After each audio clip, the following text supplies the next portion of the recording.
તો અમદાવાદનું મોટું બજાર એટલે કે લાલ દરવાજા અને અહીંયા કપડાથી લઈ બધું હોલસેલ અને સસ્તું મળતું માર્કેટ છે. અને આ લાલ દરવાજા તરીકે અમદાવાદમાં જાણીતું છે. અને લાલ દરવાજા કહો એટલે આખા અમદાવાદમાં પ્રખ્યાત છે. ને ખાલી અમદાવાદમાં નહીં, આખા ઓલ ગુજરાતમાં લાલ દરવાજાનું નામ બહુ લે છે. અને અહીંયા વસ્તુ એક નંબર બધી મળતી હોય છે. અને ઓલ સસ્તું સેલથી વસ્તુ મળતી હોય છે. અને કપડાં તો અહીંયા માર્કેટમાં બહુ કપડાં મળે છે. તો હાલ આ પરિસ્થિતિ એકદમ ખાલી ખમ દેખાય છે. એનું કારણ છે અહીંયા કોઈને પણ હવે ધંધો કરવામાં નથી આવવા દેતા અને લોક ભાગ્યા ભાગ કરે છે. જોઈ શકો છો ઊભા ને ઊભા ધંધો કરે છે. જીવ ટાળવે હોય છે એમનું કે હવે ગાડી બાજુમાં પડી, હવે ઊંચું કરી માલ સામાન ગાડીમાં મૂકી દેશે એવી એમને બીક છે. અને કોઈને પણ ધંધો નથી.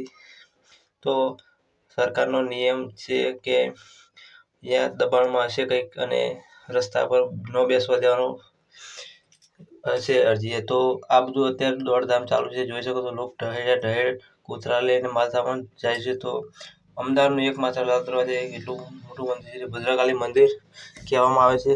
તો ભદ્રકાળી મંદિરની બાજુમાં આ મોટો કપડાનો સેલ ભરાય છે. અને જોઈ શકો છો ઘણી બધી પબ્લિક આવડ જવડ છે. અને આ માર્કેટ ટૂંક જ સમયમાં સંપૂર્ણ બંધ થઈ જશે.